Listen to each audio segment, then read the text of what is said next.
All right, go ahead. 24-14, you guys go on the field defensively. Through the first 6 weeks, you make those situations stand up. What was the difference Saturday night that didn't make it stand up? Yeah, it was disappointing. We were up by 10, and then they went on the 74, 75-yard drive. I think it was 13 plays, and they ate 5 minutes off the clock. It was disappointing at that point in the game.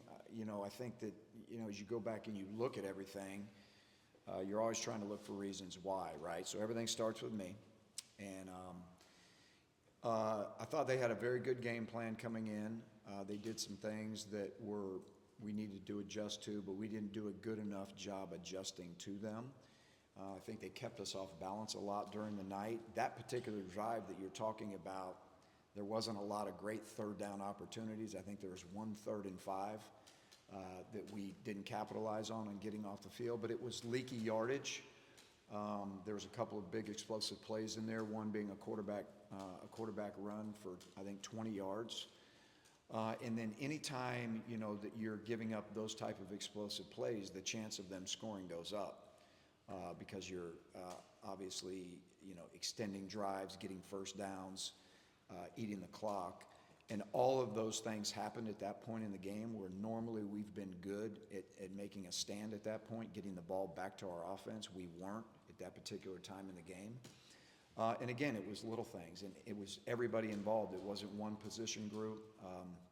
In the run game, it was leaky yardage here and there, 5 and 6 and 7 yard gains, and then an explosive play. So it was just, it definitely wasn't our finest moment. In those situations, we've usually stood up and delivered.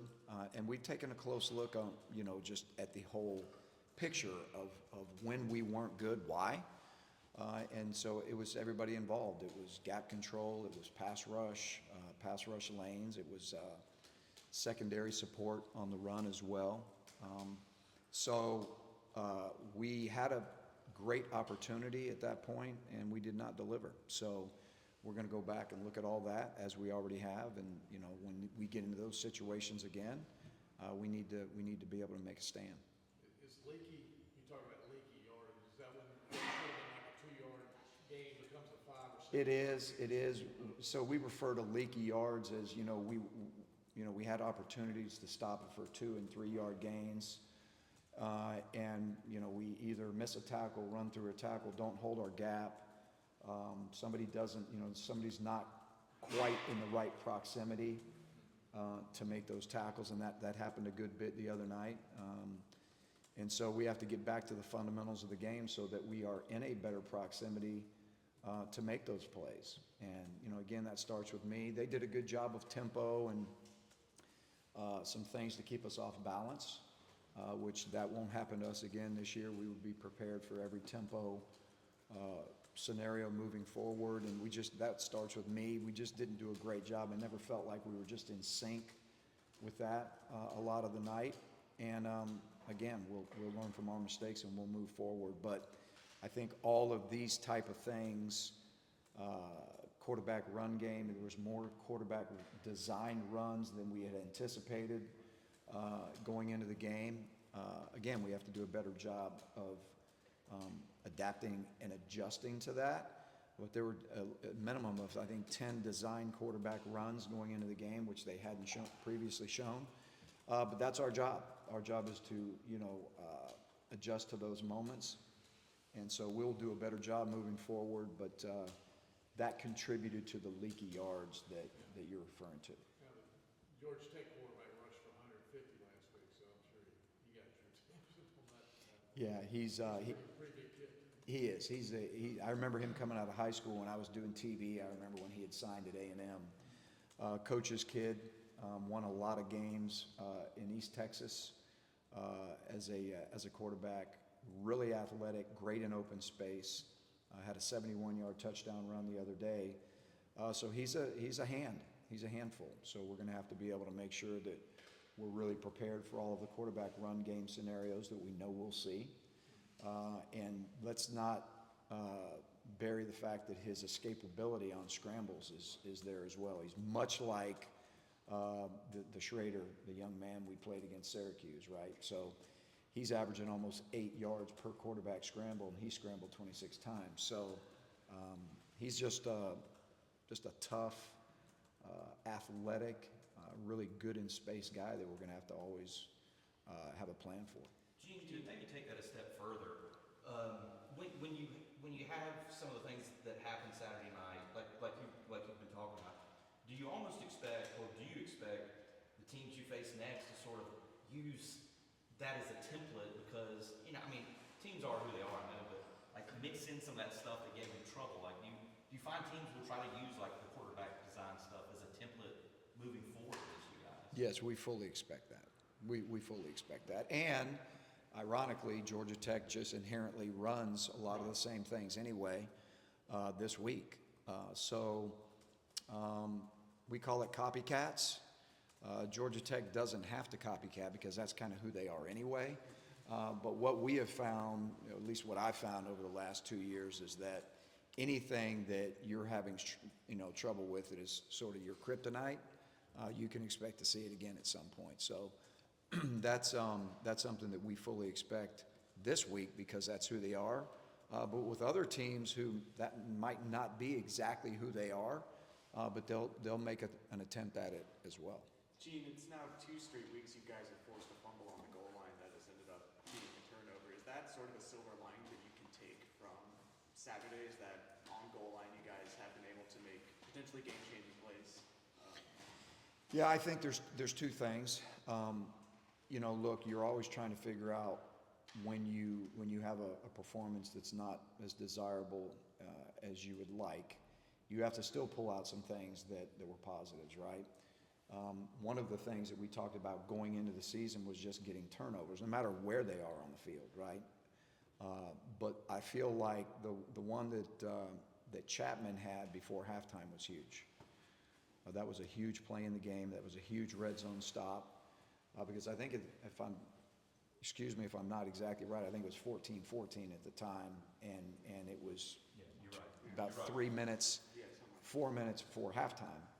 And that's a huge momentum swing, right? A huge momentum change. That was a great play by him. So there are some things like that we can build on. Preferably, we don't wish that we were down there.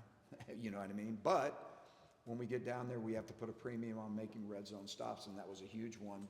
Not only the fact that, that we got the stop down there, but to me, before halftime, that was a huge deal. So we are going to continue to look at, ways that we can still, improve on, getting turnovers.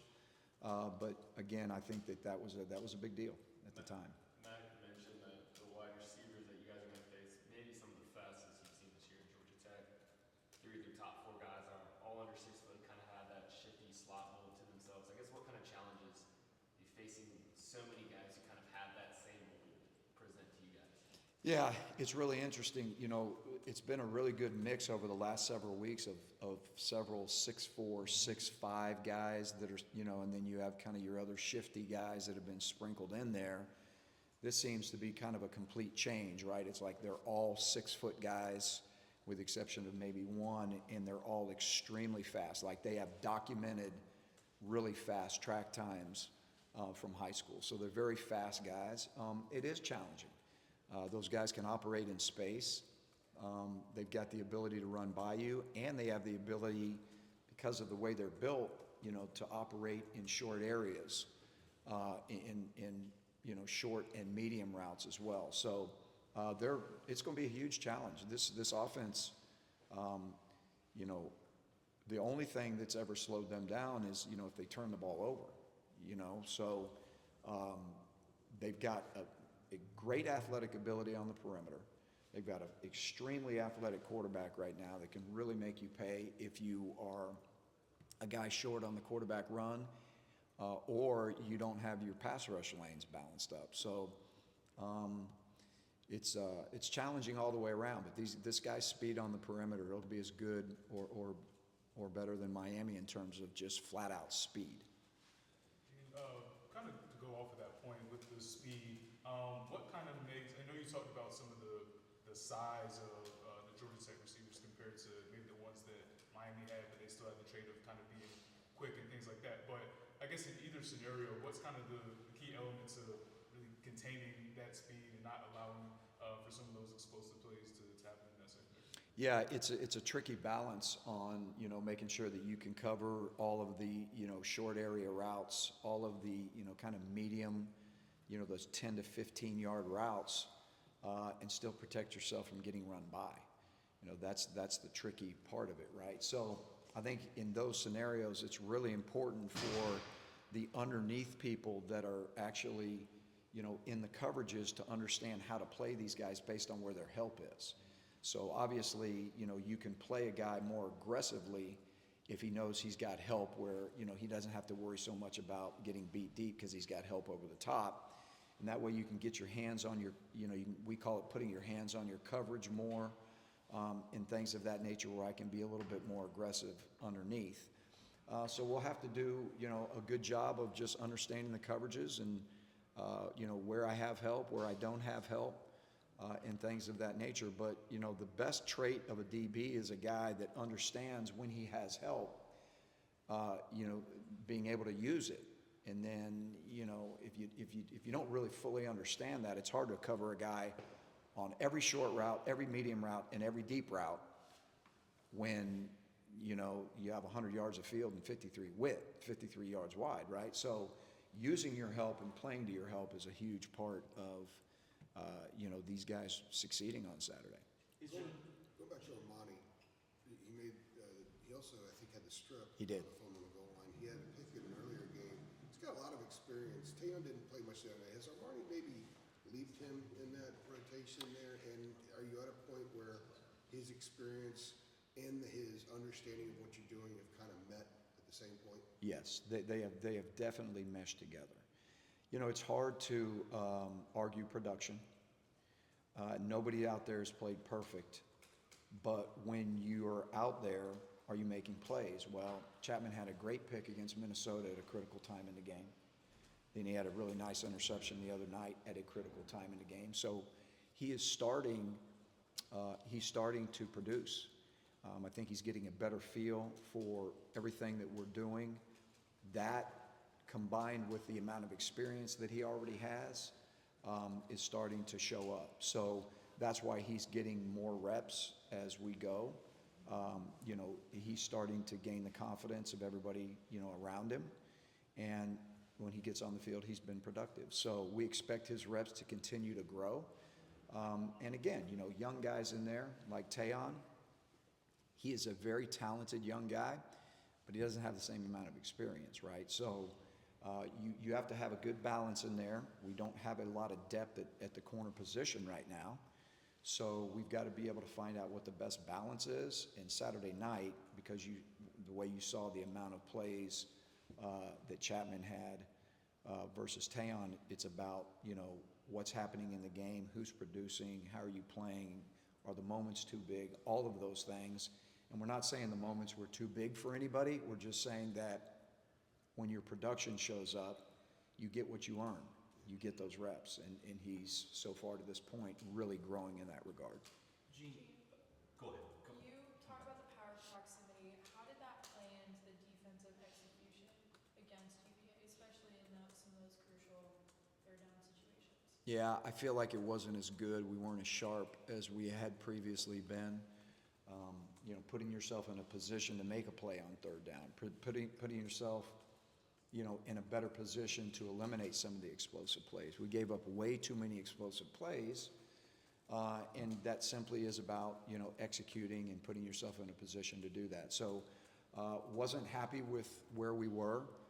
We'll go back to practice tomorrow, and we'll really, you know, talk about executing at a higher level, because we did not do that.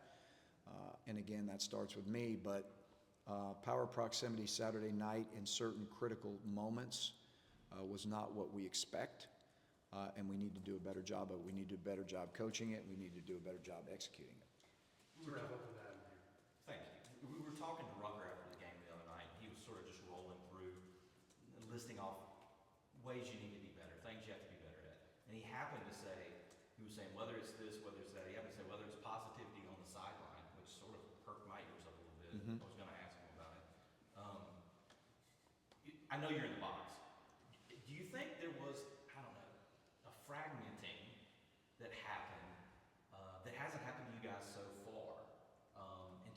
just sort of getting out of your heads a little bit and getting mad in a non-productive way. Did you see any of that? Did you sense any of that? Like, where do you come down? I did, that's a great question. I didn't sense that because I really, even though I'm up there, I really try to keep a beat on what's happening down there, right? So I didn't sense that. Again, he's probably going to be a better guy to ask. Yeah. But in some of the heat of the moment things, I mean, you know, just like you and I or anybody, you know, sometimes we can get frustrated and things can happen, right? But, and I'm not saying there might not be an isolated incident where that did, but I can assure you overall, as a whole, that was not the case. That was not the case. There's not going to be fragmenting. There's not going to be division. There's not going to be any of that. And that's just not happening.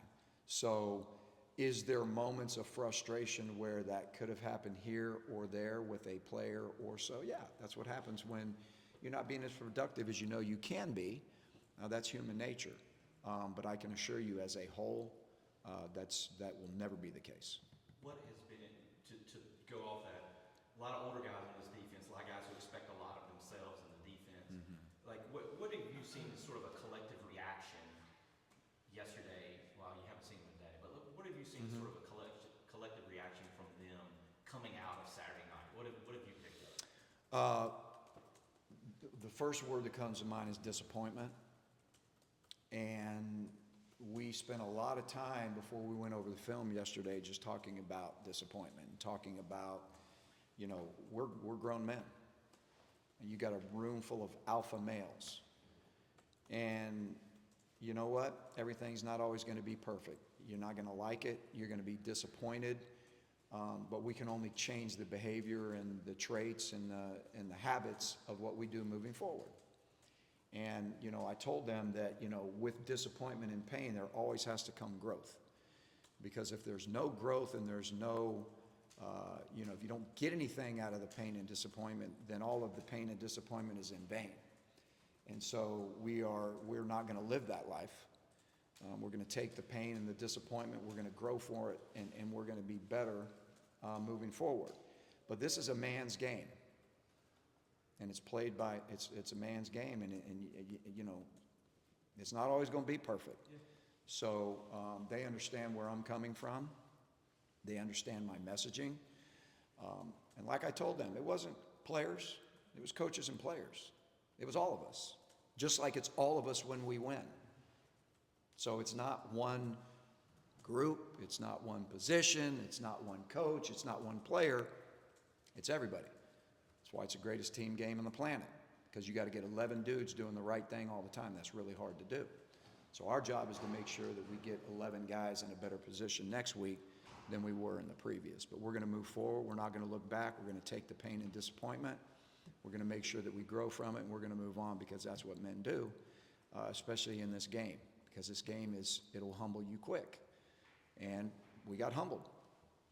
So that's it. We move forward, and we keep moving. All right. Thanks, Chizik. Thanks, guys. Appreciate it, y'all. Gotta do it. The money-making